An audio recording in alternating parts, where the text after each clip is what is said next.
All right guys, so we're back with part 2 of the budget bug out vehicle video. Even though you guys know that this is gonna be a get home vehicle for me, but clickbait, algorithms, bug out vehicle is a bigger searched keyword. So this is a get home vehicle, but for all intents and purposes, you could use it as a bug out vehicle. It just depends how you wanna set your stuff up. So today we're gonna dive into what I've added and what I've kind of included in my, my setup, and things I still need to get, and where I see myself progressing in the future with this build. So let's check it out.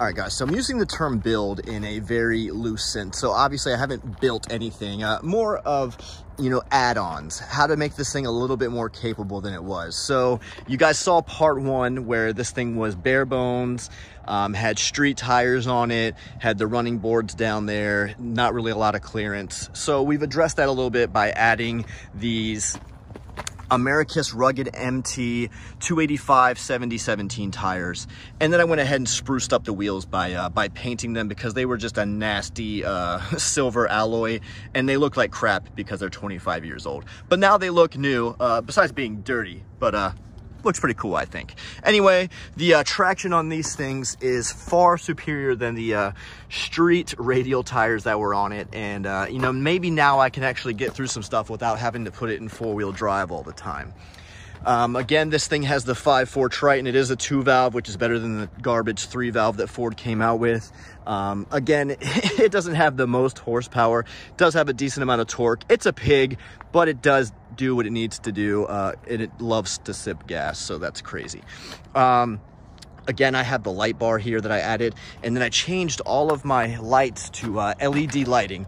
Now, obviously, it's daytime right now, but I'll try to get a shot of that once the sun goes down so you guys can see how much brighter the lighting is. I can actually see more than 5 feet down the road, which was a real issue prior to me changing out all the bulbs to LED. All right, so I'm gonna go ahead and patch in this nighttime video so you can see how bright these LED lights are now on the inside. Before, these were just dingy yellow. I couldn't see crap in here. So not really the point. We're going to show off the headlights. So much brighter, all LED, super duper nice. I'm happy that I can see some stuff. Got LEDs in the back also. These things were dingy ass red. Barely see it now. Awesome. LED lights on the tag too. What up? Look me up, DMV. I don't care. You're not gonna get to my house, so I don't care. All right, guys. So that's the lights. Back to your regularly scheduled program. Side note, if you're gonna change your turn signal bulbs to LED, make sure they have built-in resistors, or you will throw your system out of whack and it won't read. So obviously tires are all the way around. Took off those running boards, so I have a lot more clearance there. Yes, I should probably get some sliders, but I'm not trying to traverse any crazy terrain. This is literally to get me back home, be a little bit more capable. If it was a, you know, a rock crawler or something like that, then obviously I would never choose this vehicle to begin with. So kind of just, you got to balance what your wants and needs are with your budget, because yes, would I love to have another vehicle, something a little bit different? Of course. However, work with what you got, right? So that's what it is. All right, so up top, I'm running an e-tool that folds up right there, and then I got my traction boards. Obviously, you guys saw those last video. And then I've got my jerry can of fuel and my jerry can of water, and I do have a fuel spout back there to be able to attach to the fuel can and refuel my vehicle without spilling fuel everywhere. All right, so lastly, on the back, I just got this Rhino shackle. I do plan on getting some more accessories for recovery and things like that, but that's not the point of today's video. All right, moving to the inside. So first and foremost, set of gloves. Can't ever have too many sets of gloves. I like to keep a pair of those right in the door. As far as anything else, really, I got a doo-doo bag for my dog, and that's pretty much it. All right, moving on. What do I got here? The military Bible, because when stuff hits the fan, you know, why not find God, right? And the military Bible kind of goes over a little bit more things than just Jesus. All right, so what do I have here in the center console? So first and foremost, some hand sanitizer, because, you know, who doesn't like to be a little bit clean? Got some aspirin, because that's a real deal. So this is a fire starter kit. So it has pretty much everything you need in it to start a fire. So got our fire starting logs here, and then, you know, the striker, all that good stuff. So this thing is clutch. Delta Team Tactical actually sent this to me for free. It's like an $80 kit, or I don't know, 50 to 80, I forget. I'm not, who knows? I didn't pay for it, so that's why I don't really remember. Some lotion for when the nights get lonely. No, I'm just kidding. So obviously this is some hand cream. My hands get really dry and cracked, so obviously it's good to just have some lotion. Nobody wants to work with a lizard. Zip ties, because maintenance on the road is a thing, so a little bit of zip ties goes a long way. A miniature little toolkit here, so you can pretty much, this is just a cheap little kit I got from Walmart. Just your basic sockets and your basic screwdriver sets that are most common on your vehicle. So, you know, I'm not trying to carry a whole toolkit with me, but just something to be able to do little things and be a little bit more capable. Cool. Headlamp, because you know, being hands-free, sometimes you get a flat tire, need to do a little bit of maintenance. Trying to hold a flashlight and, you know, do things can be a pain in the butt, so why not? Also have a dedicated hand flashlight, which is very, very bright. This is actually a weapon light, but obviously it's not melted to a weapon, so she's bright. So with that weapon light, I have a charger with a USB charger cable to go with it, and a spare battery for it, and a spare tail cap in case the tail cap goes bad. So really set on the battery. Extra knife, because, you know, cutting people is a thing. Couple of different crescent wrenches here, or adjustable wrenches, but we all call them crescent wrenches. A multi-tool, because having a saw, a knife, a pair of pliers, and can opener, etc., is a thing. Another just cheap little multi screwdriver that has just various different heads on it. So, you know, some electrical tape, because this always comes clutch. Extra fuses for my light bar, but I can use those for anything. And then some extra vehicle fuses, say, you know, my four-wheel drive fuse blows, my headlight fuse blows in case my headlight fuse blows. You know, I have options to be able to you know, correct that. And then a set of pliers here, and then I got my lock for my little hitch receiver back there. And that is that's it for the center console, guys. I'm gonna put this stuff away and we'll keep going. All right, so moving on, we have gum, because gum is a necessity, and a pen, and a little bit of spare change, not much, and some air fresheners, because, you know, sometimes I'm a little gassy. And then you know, some sunglasses, and I switched all the interior lighting to LED, so it's way brighter in the nighttime. All right, moving on to the back. So here's where the fun starts to start. All right, anyway, so I got these back seat panels here. I got these off Amazon. It was like $100, maybe $100 and a couple dollars for both. So not a bad deal. And what do I have back here? So I got another set of gloves, because like I said, you can't have too many gloves. Then I've got a bunch of medical. Now I'm not gonna pull all this out, but there's gauze, quick clot, pretty much everything you need to do what you gotta do. All right, next pouch. What do we got? All right, so we got a lot more goodness. So got some chem lights, and we got a notepad, another flashlight, a Zippo, some 550 cord. I rolled it up nice and neat. Looks like a little cigarillo, but you know, she's good. And another pen. Again, I have a Right in the Rain notepad.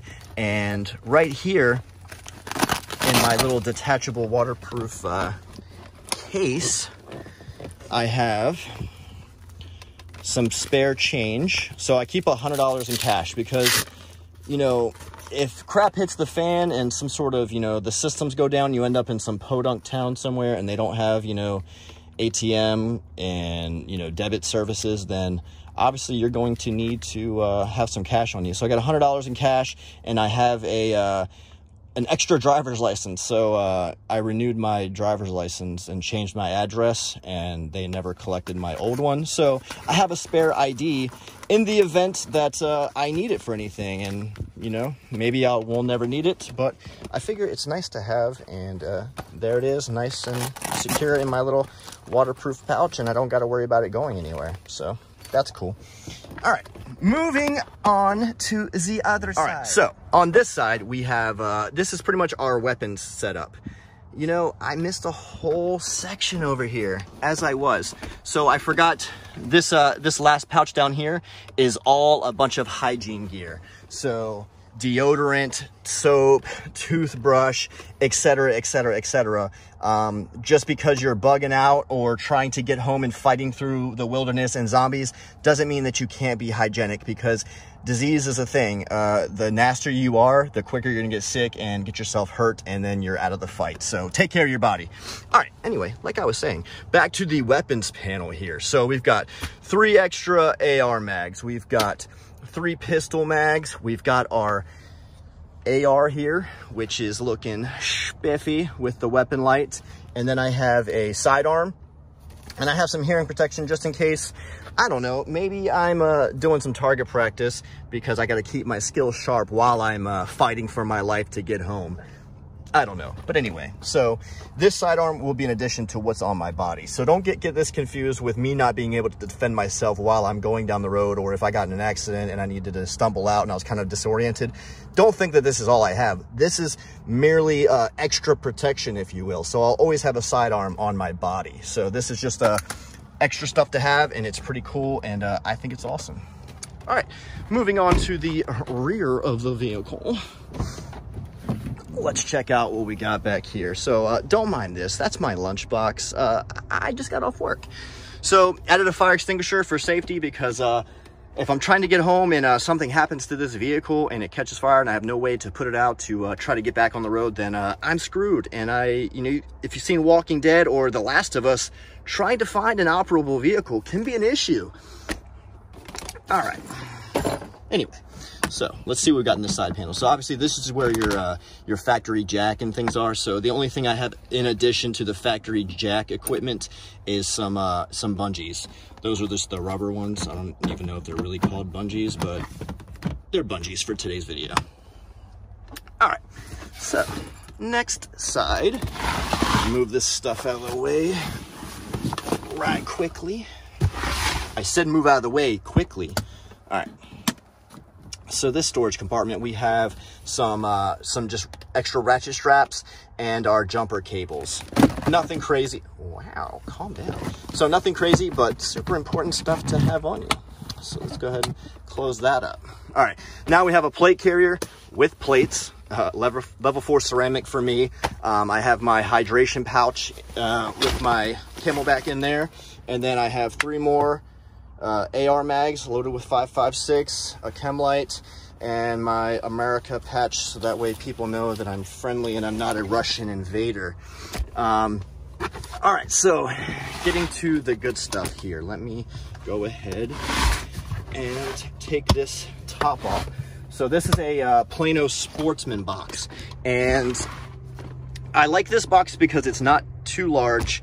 However, there is one issue with it. It's not weatherproof from the factory. So you have this whole channel here and there's nothing in it. So if you look down in here, I added a weather seal. So now it's not gonna be like submergible waterproof. However, it's gonna be weatherproof if I take this outside the vehicle and need to do stuff, or if I need to mount it on top of the truck for whatever reason to make space back here. All my stuff isn't gonna get freaking soaked and wet. So without further ado, let's see what we actually have in here. So we've got warming layers, because no matter where you are in the United States, you could be in Death Valley where it gets hot as hell. Once that sun goes down and there's absolutely nothing to block the breeze, it gets chilly. So always have warming layers on you.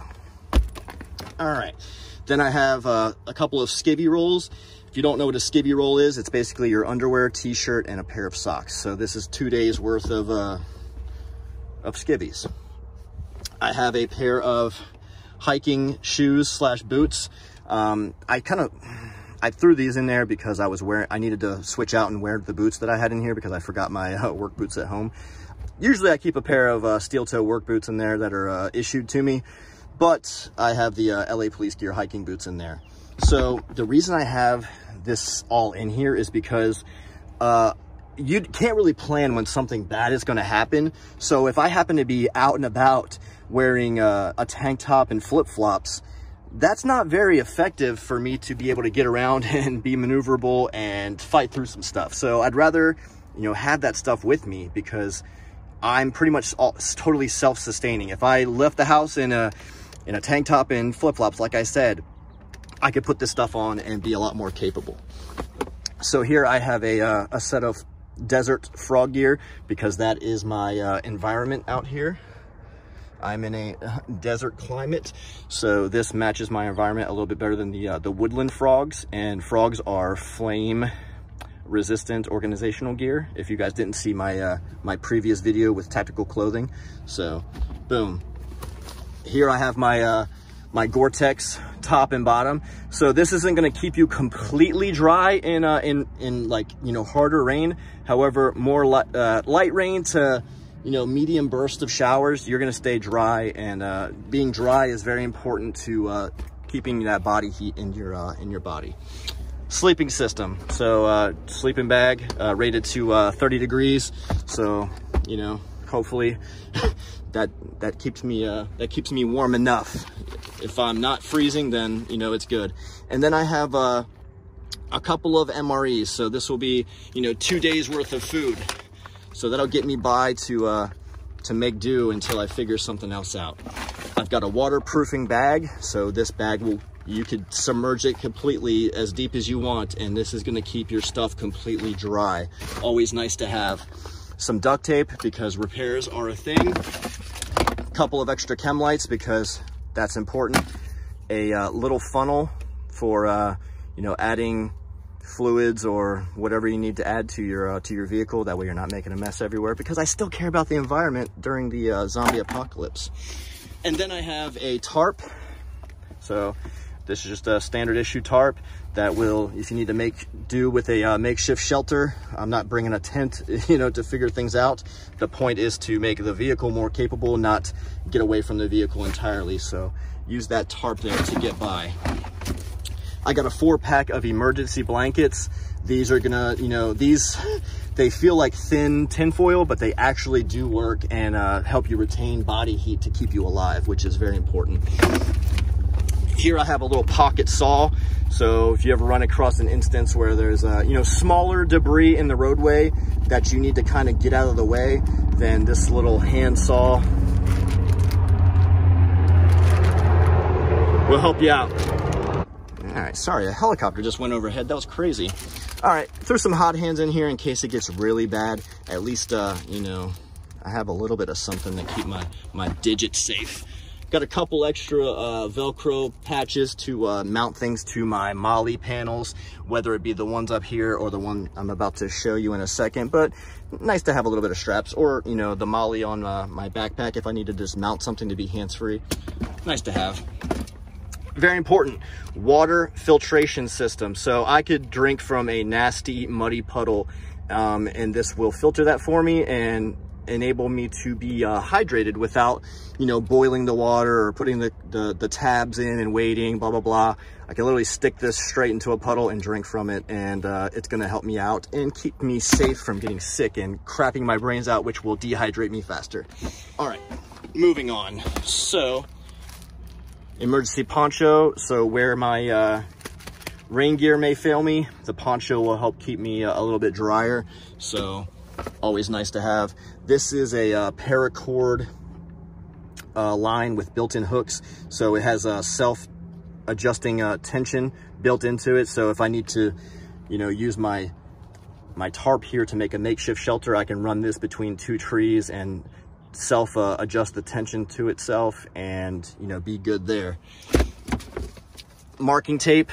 I don't know, maybe I I'm trying to find my way to somewhere and I don't want to get lost on the way back. I got no GPS signal. I don't want to get lost, or I need to mark a safe space for people to know, like, hey, here I am, you know, marking tape for whatever reason. I don't know.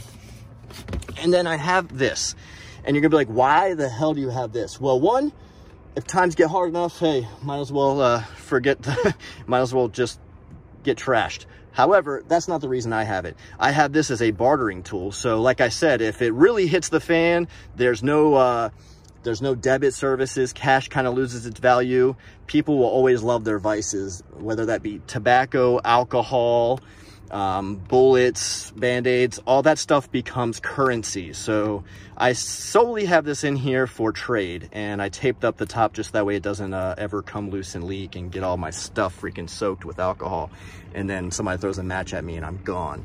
So I kind of tried to think about a couple of multitude of different you know, trains of thought to what I packed in here. So trade, food, water, you know, I kind of try to think about it all. You're always going to sacrifice a little bit, and you're never going to have 100% of everything you need. However, you got to do the best and set yourself up.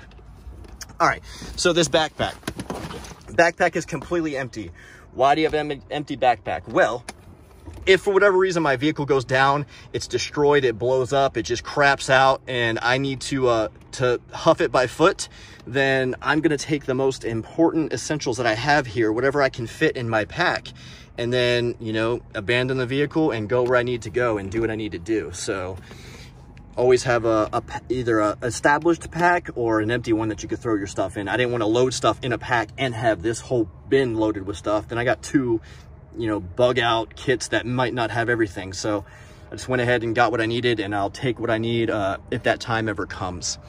And then lastly, I've got my little Molly panel up here with an extra tourniquet and a knife, and I still have room to add some more stuff if I need to, but you know, I might not need to.